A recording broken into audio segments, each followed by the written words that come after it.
This video is a continuation of the series on alcohol oxidations for redox chemistry and organometallic reagents. This specific video is going to go over reaction number 5, which is the pyridinium chlorochromate. This is an oxidation of alcohols, which allows us to stop at the aldehyde for a primary alcohol. So reaction 5 will look like this. If we have a primary alcohol, usually it'll just be, say, PCC and methylene chloride. Or we could have a secondary alcohol. Again, it'll say PCC and methylene chloride. And this will allow us to stop at the aldehyde and not undergo further oxidation like we see with both aqueous chromium reagents and the permanganate reagents. And that's because there is no water present. Okay, we talked about how when there's water present, the water will attack the carbonyl carbon, and we end up with what's called an aldehyde hydrate. And then that will easily get oxidized to the carboxylic acid. But here, since we're using methylene chloride,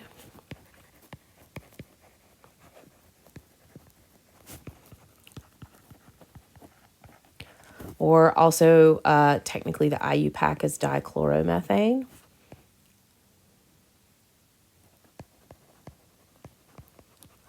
sometimes abbreviated DCM. This is a reagent or a solvent that's being phased out at a lot of places. We don't use it in our organic teaching series, and I phased it out a long time ago when I first got here because it's a suspected carcinogen.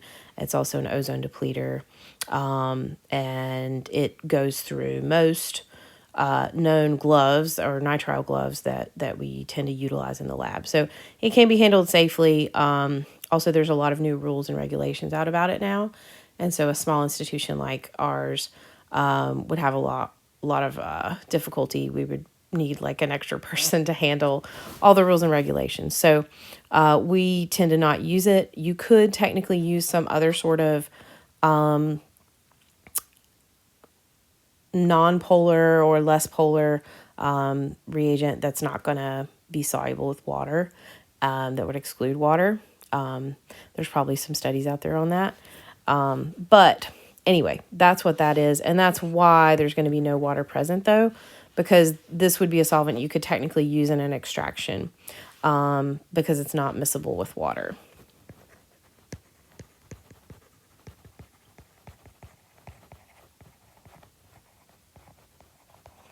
Okay, and then if we have a secondary alcohol, we're still just going to get that ketone. So here we're going to go from a primary alcohol.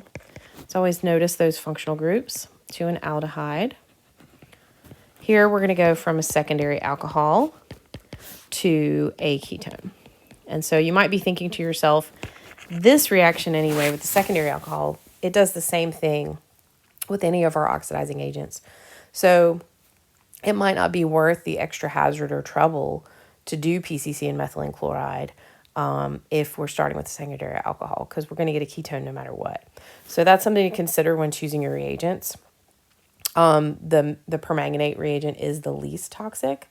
So as long as it's not going to do some sort of other side reaction, because it is very strong, less selective.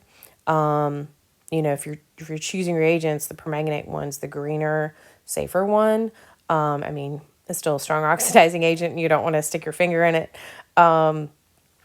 But it doesn't generate toxic waste like our chromium reagents do.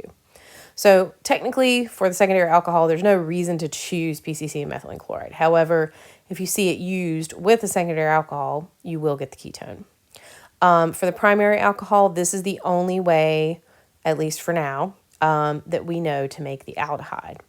And stop at the aldehyde and not continue to the carboxylic acid. So this is something I will very much be looking for you to know. on the quiz for this unit.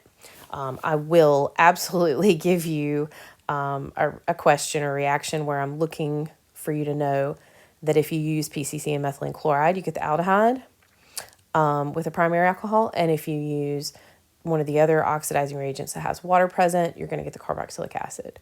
So that could be in the form of a forward reaction where I ask you to choose the reagents. It could be in the form of, drawing the correct product. There's lots of ways I could ask that question, but I will definitely be looking for that differentiation. So just real briefly, you're probably wondering what in the world is PCC. So PCC stands for pyridinium, chlorochromate, and this one I will never ask you to draw it, so this is just to satisfy your curiosity.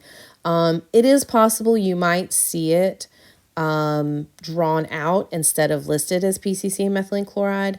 But if you ever see that methylene chloride as a solvent, then you're probably dealing with this non-aqueous reagent.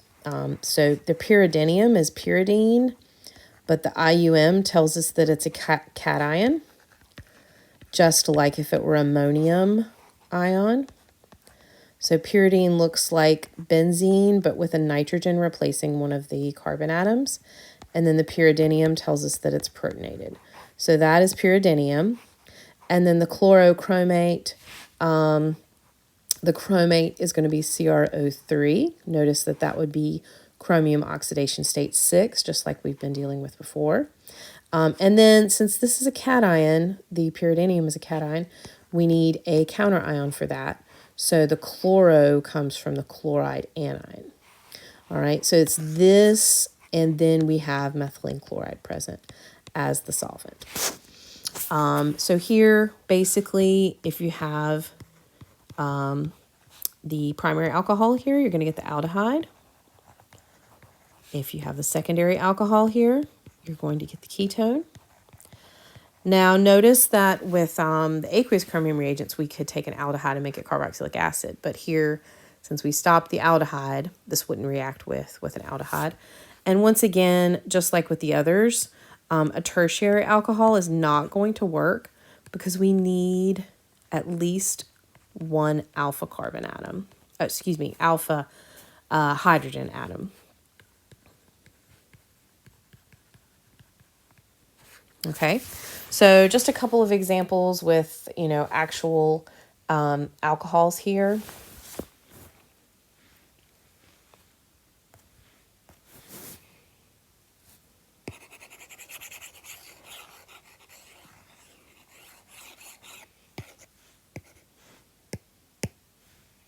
So if we were to, say, have this one, which is pretty similar to what I just drew inadvertently on the last video. If we have PCC and methylene chloride, we're going to get the ketone. And if we use any of those chromium-6 reagents that are aqueous, we will also get the ketone. So we get no difference here.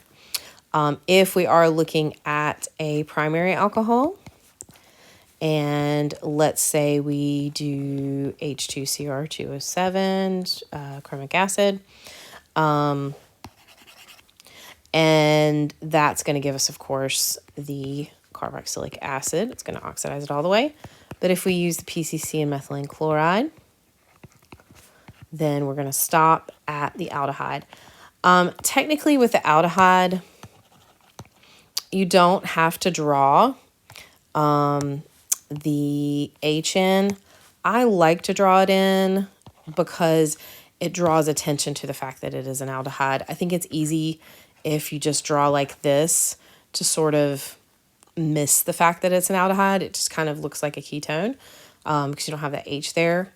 Either is technically correct, but I do tend to favor drawing it with the H just so that we can, see that that it works like that. Now, if we instead had a tertiary alcohol, let's say we had something like this, it wouldn't matter which oxidizing agent we used, we would get no reaction.